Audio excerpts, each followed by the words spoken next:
In Maxwell trial, witness Kate grilled by defense about drugs and dates, noting she used own name before by Matthew Russell Lee patron song video ruling BBC, Decrypt, Light Read, Radio, Podcast, SDNY Courthouse, December 6, Ghislaine Maxwell, charged with sex trafficking and other charges, faces a November 29, 2021 trial today, after the November 23 final pre-trial conference, vlog here. On October 29 and again on November 12, Maxwell and the U.S. Attorney's Office for the Southern District of New York filed a flurry of motions in limine, heavily redacted. The government argued that trial exhibits are not public and will be withheld. Inner City Press opposed and opposes the continued secrecy. On the morning of December 3, Jeffrey Epstein's longtime house manager Juan Alessi was cross-examined, and a pseudonymous witness name was blurted by Team Maxwell. Not for the first time. Inner City Press live tweeted here, podcast here, 9 a.m. vlog here. On the morning of December 6, a second victim, survivor referred to as Kate, testified about being recruited for sex with Epstein when she was 17. Inner City Press live tweeted it here, podcast here, 4-minute live stream here. Then Maxwell's lawyer Bobby Sternheim cross-examined Kate. Inner City Press live tweeted here. Now Maxwell's lawyer Bobby Sternheim cross-examination of witness Kate. Sternheim, you had a beautiful mother, didn't you? Kate, yes. Sternheim, and your stepfather was rich and you lived in the Belgravia section of London, didn't you? Kate, yes. Sternheim, you were an international model? Kate, I was a model. Sternheim, you were dating an older, prominent gentleman who was an Oxford classmate of Ghislaine, correct? Kate, yes. Sternheim, you were a model for a UK version of Victoria's Secret? Kate, number. The company failed almost right away. Sternheim, but you were a lingerie model? Kate, yes. Sternheim, you were in a piano bar and were discovered by the musician Seal, right? Kate, number. Sternheim, but you said that you acted in movies. Kate, I did not have speaking roles. Sternheim, you were in a movie with a very well-known UK actor, correct? Kate, yes. Sternheim, you spoke publicly, in your own name, in this courthouse, right? Kate, yes. Sternheim, you were invited by a judge in this courthouse, Judge Berman, to speak, and you spoke, right? Kate, yes. Sternheim, and you spoke with Virginia Robert Giuffre? Kate, yes. Sternheim, you used drugs for 10 years, right? Kate, yes. Sternheim, and you dated other men, right? Kate, yes. I dated men. Sternheim, and you even married one of them? Kate, are you asking me if I've been married? Sternheim, and you were with a prominent restaurateur? Kate, I was with a man who owned 2 restaurants. Sternheim, didn't a tabloid encourage you to get a man connected to the royal family to buy cocaine? Kate, not exactly. Sternheim, and that became a big tabloid spectacular, right? Kate, I suppose. Sternheim, when were you last in contact with Epstein? Kate, 30s. Sternheim, give me a date. Kate, I don't have a date. Sternheim, how old are you? Kate, 44. Sternheim, aren't you trying to get a victim's visa? Isn't this your name? Kate, my visa application is based on extraordinary ability. Sternheim, which one? Kate, music teaching to treat trauma. Sternheim, any unlicensed music coach can get it. Sternheim, nothing further. Judge Nathan, redirect. Also, let's take the lunch break. Judge Nathan, okay. Here was the lunch break live stream from Foley Square. Now back in, with Judge Nathan holding a lawyer's argument session before the jury comes in.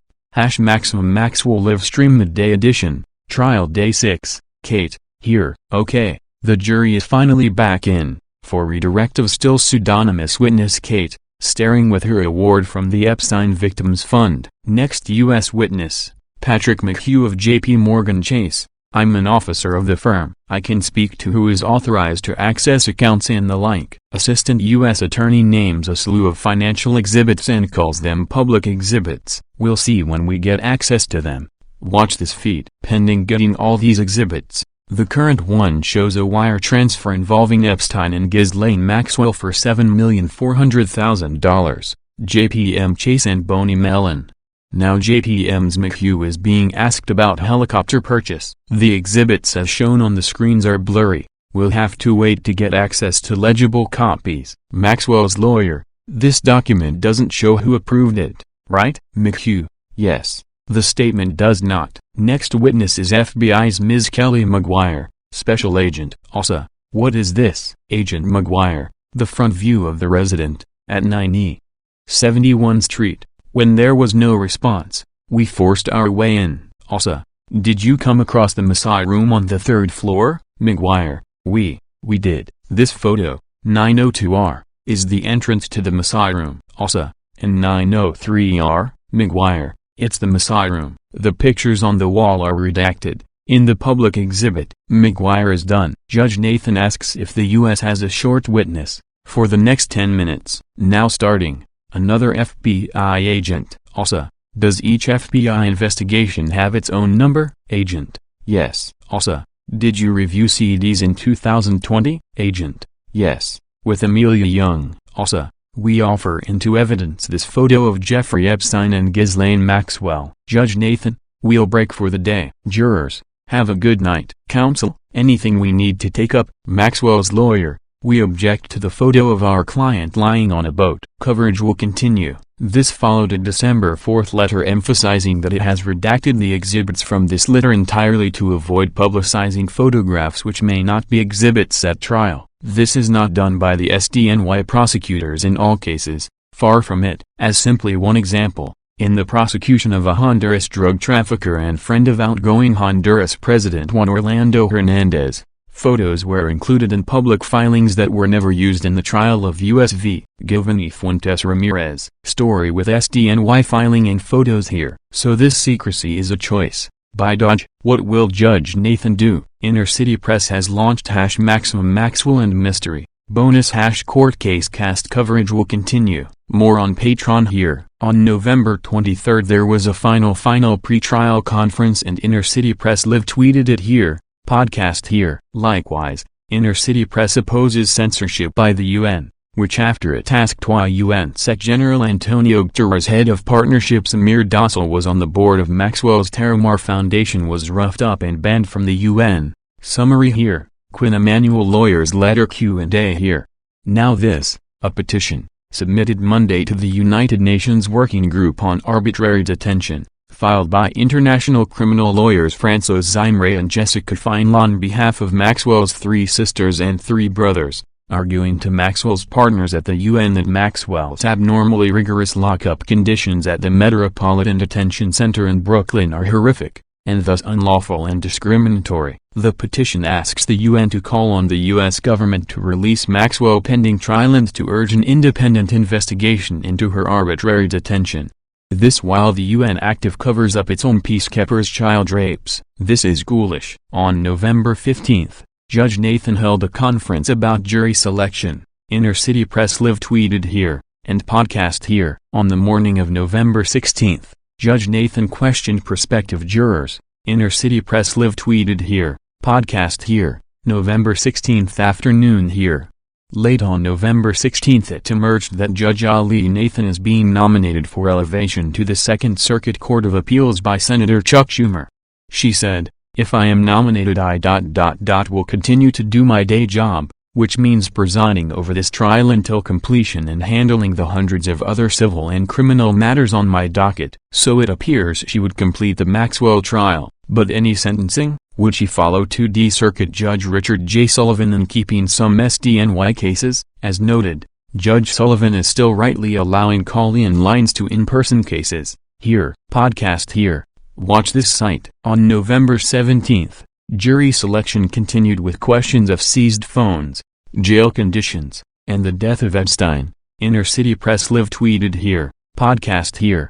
On the afternoon of November 17th, it continued. Inner City Press live tweeted here, podcast here. Jury, pre-selection ended on the morning of November 18th. Inner City Press live tweeted here, with so much of the case, and so many of the victims, far from Epstein's Manhattan townhouse, in Florida, the Caribbean, New Mexico, the UK and by private jet in Africa, the lack amid COVID of a listen-only call-in line during the trial proper would be all the more unfortunate. On October 29th, after the flurry of redacted motions, Inner City Press filed formal requests with SDNY District Judge Allison J. Nathan, on document cloud here.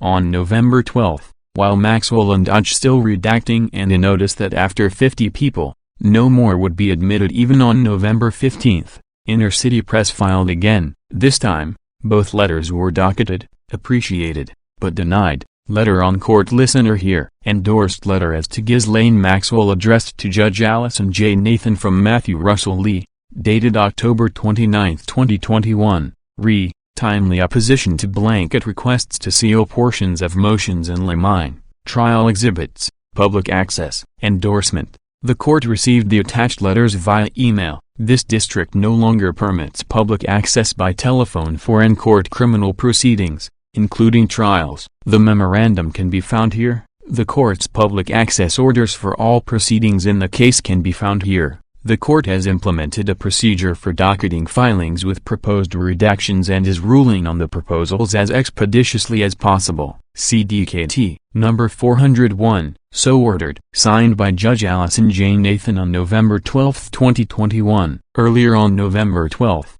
Inner City Press called into, and reported on, a January 6 case in the district for the District of Columbia, and even other in-person criminal matters in the SDNY. For November 15, only 50 people will be allowed in. Meanwhile, for example, the Kyle Rittenhouse in Wisconsin State Court is on YouTube. While engaged and appreciative on the federal SDNY beat, we'll have more on this. Here was from the October 29 request, re. U.S. v. Maxwell, 20 CR 330. AJN, timely opposition to blanket requests to seal portions of motions in limine, trial exhibits, public access. Dear Judge Nathan, on behalf of Inner City Press and in my personal capacity, I have been covering the above-captioned case. This concerns in the first instance the flurry of motions in limine filed earlier this evening, replete with redactions justified by a conclusory reference to Lugas v. Pyramid Company of Onondaga. 435 F.3D 110, 2D Sir.